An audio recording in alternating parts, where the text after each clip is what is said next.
ओम परमात्मने नमः।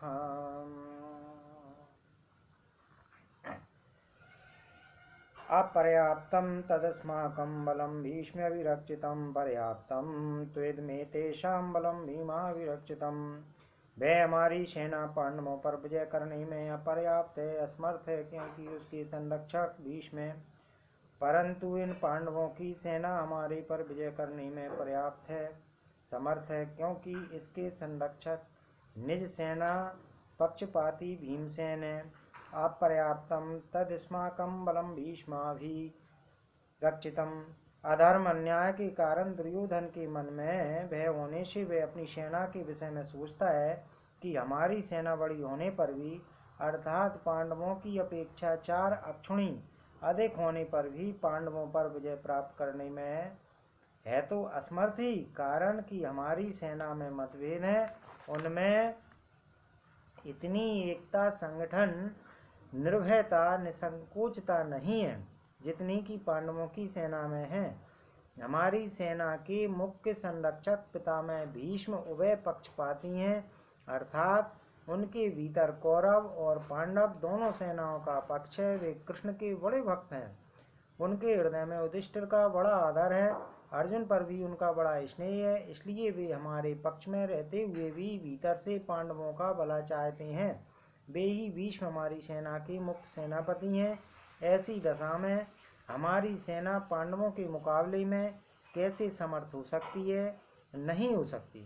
पर्याप्तम त्वेदमेतेषां बलं भीमाभिरक्षितम। परंतु यह जो पांडवों की सेना है, यह हमारे पर विजय करने में समर्थ है, कारण कि इनकी सेना में मतभेद नहीं है, प्रत्युत सभी एकमत होकर संगठित हैं। इनकी सेना का संरक्षक बलवान भीमसेन है, जो कि बचपन से ही मेरे को हराता आया है। यह अकेला ही मेरे सहित 100 भाइयों को मारने की प्रतिज्ञा ले चुका है, अर्थात हमारा नाश करने पर तुला हुआ है। इसका शरीर वज्र के समान मजबूत है, इसको मैंने जहर पिलाया था तो भी यह मरा नहीं है। ऐसा यह भीमसेन पांडवों की सेना का संरक्षक है, इसलिए यह सेना वास्तव में समर्थ है, पूर्ण है। यहाँ एक शंका हो जाती है कि दुर्योधन ने अपनी सेना के संरक्षक के लिए भीष्म जी का नाम लिया, जो कि सेनापति के पद पर नियुक्त हैं, परंतु पांडव सेना के संरक्षक के लिए भीमसेन का नाम लिया है, जो सेनापति नहीं है।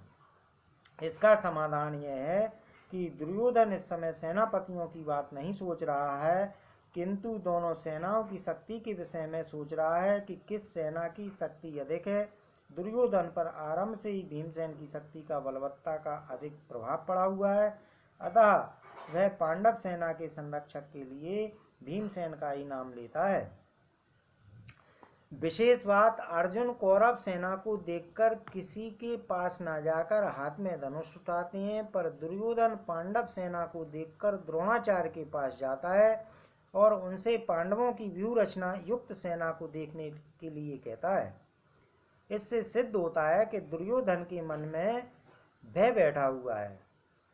जब कौरवों की सेना के शंख आदि बाजे बजे, तब उनके शब्द का पांडव सेना पर कुछ भी असर नहीं पड़ा, परंतु जब पांडवों की सेना के शंख बजे, तब उनके शब्द से दुर्योधन आदि के हृदय विदीर्ण हो गए।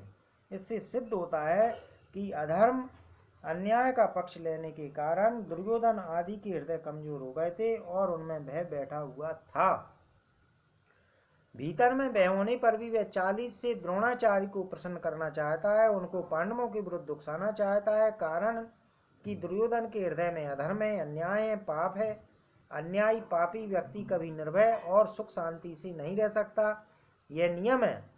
परंतु अर्जुन के भीतर धर्म है, न्याय है, इसलिए अर्जुन के भीतर अपना निस्वार्थ सिद्ध करने के लिए चालाकी नहीं है, भय नहीं है, किंतु उत्साह है, वीरता है। तभी तो वे वीरता में आकर सेना निरीक्षण करने के लिए भगवान को आज्ञा देती हैं कि अच्युत, दोनों सेनाओं के मध्य में मेरे रथ को खड़ा कर दीजिए।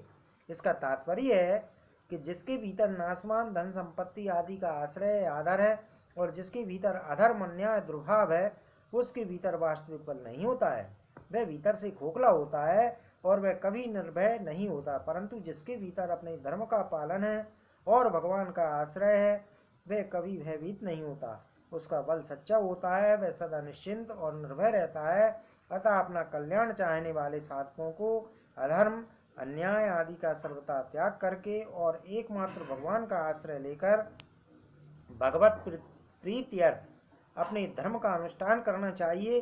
भौतिक संपत्ति को महत्व देकर और संयोग जन्य सुख के प्रलोभन में फंसकर कभी अधर्म का आश्रय नहीं लेना चाहिए, क्योंकि इन दोनों से मनुष्य का कभी हित नहीं होता, प्रत्युत अहित ही होता है।